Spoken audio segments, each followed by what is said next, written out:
Did anyone watch anything? Anything? Are we watching things? And are we jerks? Are you jerks watching? You're a jerk. What are you watching? Well, we finished watching White Hot, the I still can't say it. Abercrombie. That's one of those words. Saw somebody in the 5K today had an Abercrombie and Fitch shirt on. It's still in business. I didn't know that. I mean, by the way, that's one of those words that like you read a lot, but you never say out loud unless you shop there, I guess. There's a song. There is a song. It's in the movie. They talk about it. And they said that was like girls that wear Abercrombie. Who was the band? Chinese food makes me sick. Light funky ones. LFO. Okay. Don't show off. Too late. It was pretty interesting, I would say. That was the height of their like success when that song came out. They were like, "Holy fuck!" Like just put a hit song, big lyric. It was pretty interesting if you want to see like some really bad corporate culture. If you like documentaries that feature that, this is one of those, and you can enjoy that. Also, you can enjoy its relatively short running time. I also picked up the Flash Gordon 4K disc because I was at Best Buy. Does it look good in 4K? I find sometimes with older things that they don't look better. Right. Sometimes it doesn't. It really depends how they work it. And this is an Arrow Video release. And I always Google this shit before I buy it because just like you say, it could be, it could just be like a crisp looking version of shit basically. But no, this like the colors is just like, it's like colors everywhere. It just looks like you're on acid. It's obviously dated. The effects are all dated and everything. But I don't know. When he sticks his hand in that tree, I still kind of. That's still great, and the costumes look great. It looked great. The disc looked great, and the movie holds up pretty well. Ty says it was good, not as good as RoboCop. So there we are on Flash Gordon. I'm trying to get my daughter to watch The Evil Dead 2 with me before we see Doctor Strange on Saturday, because they said that Evil Dead 2 is a good primer for Doctor Strange. Is what some critics are saying. Like, why would they say Sam such Raimi? a thing? Sam Raimi directed because both. It's Sam Raimi. Yeah, it's a Sam Raimi thing. And she's like you're supposed to notice like how he does close-ups or something. Like exactly. Okay. And she's getting into horror movies now. And I'm like, oh, you should watch this movie. She's like, I'm not watching that. It's gonna be too scary. I'm like, how is it? And I'm whatever. So whatever. She doesn't want to fucking study Doctor Strange, like the scene and mise. What is it? Mise en scène. Whatever. Miso soup. The miso soup. Yes. That I know. Mm-hmm. So I watched those two movies, and we also we started watching Moonknight again because we finished watching everything. I mean, not everything, but like all of our shows. We finished. I don't know if I mentioned when we finished watching Slow Horses. That was really good. I recommend that. How far did you get into Moonknight? Episode 3. Finished episode 3 last night. Okay. Which was it's pretty good. I mean, that episode was kind of boring, but the other two, I was sort of snoozing. Like, why are they talking so much? And where are the white suits? As someone who finished the series today, I can say that as much as I enjoyed it, because I'm a nerd for these things, I did find it inconsistent, and that kind of bummed me out. How many episodes is it? 6. Oh, that's okay. Short. It's short, and they're 45 minutes each. It's not even. They're not even a full hour. Yeah. So, Sparty in the chat says, "So little Moonknight in Moonknight." Yes, there is not a lot of Moonknight, which honestly, the comic books are the same way. There's not that much Moonknight in the Moonknight comics either. So it's sort of, if you know what you're to expect going in, that's fine. I just think like you said, I think there were parts that were slow for slow sake, where they could have, like, I think episode 1 and 2 could have been one tight episode. Yeah. That's just me. So, all right. Well, hopefully, I don't know. Now you just turned me off, and I got 3 more episodes to go. No, I think it gets. Episode 4 is really good, and episodes 4 and 5 are really good. Okay. Yeah. Okay. There's some crazy shit that's about to happen. Oh, slow down. Minor spoiler alert: Jews.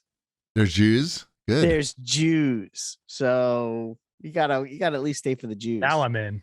Yeah. It looked like Yeah. they filmed it. You know, a lot of the film takes place in Egypt, but I looked it up. They actually filmed it in Jordan because I was like, oh, this is cool. Like you don't see too many things filmed in the Middle East, really. Close. They got close. Yeah. It's close enough. Right. I'll get to that one maybe. I don't know. Right. It's not High priority. Yeah, it's not high on my priority list still. He's good. Oscar Isaac is very good in it. Like that's like a he plays a guy with multiple personality disorder or something like that. I don't know if that's the right name for it, but one of those dissociative identity, something like that. Yeah. And does he have the jokes? I know you like it when he makes jokes. No, I mean, if the jokes are good, I like it. They give him something to do in this as an actor, it seems, and I'm sure he appreciates that. Anyway, what else we got here? Comics. I watched all of Severance. Can I talk about Severance? Oh yeah, Severance. You watched all of it? Nice. I watched all of Severance, all 9 episodes. I haven't. I've only watched the first episode. What? Severance is awesome. Yeah, I told you. I know you told me. I watched it. Good. I thought you'd be proud that I watched. I am proud. Thank you. Thank you. That one, yeah, I'm ready for some more Severance after getting done with the 9 episodes. Well, don't spoil it. My wife and I keep saying, "Oh, let's watch Severance," and then we just don't get around to it. I gotta say, I was thinking about Severance the other day, and you really can't spoil it because you could. There's some spoilers, particularly once you get into the last couple of episodes. There's definitely some twists there. There's twists. There's twists, but. Yeah, I don't want to really say anything. I don't want to. We don't need to say anything more than that. It's really good. It doesn't. You can actually think about it. Like your big complaint about things is cheapy. If you start thinking about it, it falls apart. Mm-hmm. This does not fall apart easily. Right. Like you can think about it and go like, oh, I really see how everything like they've thought this out and where this is progressing. Right. Also, it seems like it would. For some reason, it seems like it would be like a pretty good video game plot. Like if you were to like put this into a video game form, you could do it like a suspenseful, like story-based video game. It kind of has those moments like where they could have like a stealth type area or something and decisions made and multiple scenarios type of playing out. So Apple Arcade game. Maybe Apple Plus stuff. They've got the quality on their stuff going. Yeah, that was a good one. They don't flood it with a whole bunch of crap. Right. But I'm high on Severance. That was good. Okay, well now I'll try to roll into it a little harder. So too late now. It's not too late. Might as well wait till the next season. That's just silly. Because then you'll forget by the time it comes out. I won't. Yeah, it's good. You should watch it. I will. What else? I put this on here. It's not really much of a watch. It's more of a read, but I didn't want to forget. So I read. I'm not sure if you're familiar, but the new Thor movie comes out soon, like in the fall. I saw there was a trailer for it. There was a trailer for it. And the bad guy in it is a character called Gore the God Butcher. And I honestly, when I first saw that, like Christian Bale's going to be Gore the God Butcher. I'm like, I don't know who that is. And I think I'm a big nerd. I should know who that is. And I looked it up and he's a character that appeared in 12 issues of a Thor miniseries called Thor, God of Thunder. Written by Jason Aaron. Yeah, he works at the deli. Mm-hmm. In Asgard. I'm familiar with this character. Yeah. Yes. Gore the God Butcher. Yes. Yeah. He's the butcher for the gods. Yeah. Yeah. Mm-hmm. Anyway, so I read it's on Marvel Unlimited. So if you have a subscription to Marvel Unlimited, you could read all 12 Thunder. That the whole Gore the God Butcher thing. It didn't take me very long to read, but it's really good. And they're clearly using those comics for this movie to the point where there's a frame in the trailer that's lifted directly from the comics. And if you've read the comics, you'll see it right away. And it's like, oh my God, they're doing this. And there's some crazy, crazy shit in this comic. And it leads into other things that I think would interest Shipwreck, but I don't want to spoil it. It's a really great series. The artwork is stunning. It's not your usual kind of comic book. It's very, like almost watercolory. It's really cool. And it's Thor is fighting the God Butcher, but he's fighting the God Butcher at 3 different times in his life.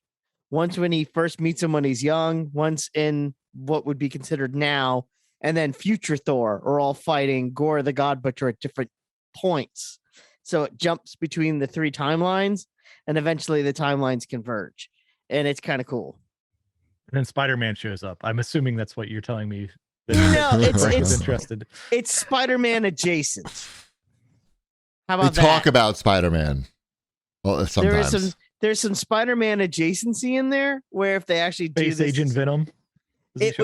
It would tie Thor into Spider-Man stuff that isn't currently in the MCU if they do that in the movies.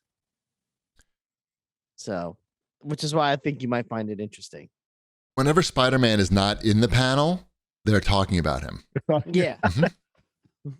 Wasn't that one of the things in no, that's from Itchy and Scratchy and Poochie. Yeah. I'm like, wait a minute. Is that a real studio note? Or is that The Simpsons? Is that another stupid Simpsons reference? Yep, another stupid Simpsons reference. Oh man, I'm impressed that you got it. Good job. Yeah. Thank you. It took me a second though, because I really thought it was You're 45 now. These things, there's a little delay. Yeah. But anyway, I highly recommend it. People, I got a DM today asking you what comics people recommend. And then people ask me, why don't I give a recommendation every week? So here's my recommendation. Go read Thor, God of Thunder, issues 1 through 12. It's on Marvel Unlimited. So if you already have a subscription, you already have the comics. Sweet. All right. And there's also a free 3-month subscription on Game Pass. Wow. They really want you to read the comics. I'm just saying. No, I said. Yeah, they. Yes, they do. At KCSVT writes in, he says, what do you think about the Japanese show Old Enough that is now on Netflix? For me, it's a mix of happiness and horror. Do you know that show?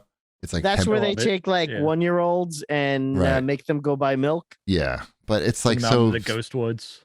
No, it's the problem with the show is it's like so you can see the fucking crew members like with the kid, so like obviously nothing's gonna happen to the kid, and a 2-year-old isn't gonna die in Japan, and they're gonna put it on Netflix. Exactly. So I have no interest then. If there was at least the thought that something like that could happen, then I might watch. But it's like what? Like if the kid fucks up so bad that they're not gonna show it, or like one of the crew is gonna push them in the right direction or whatever. I watched the We sent this little girl to go get milk. We sent her down Molester Alley. Crime Alley. Mm-hmm. It's fine. It's those shows are like 10 minutes. It's not even a show. It's like a YouTube video on, basically. Mm-hmm. It's fine for what it is.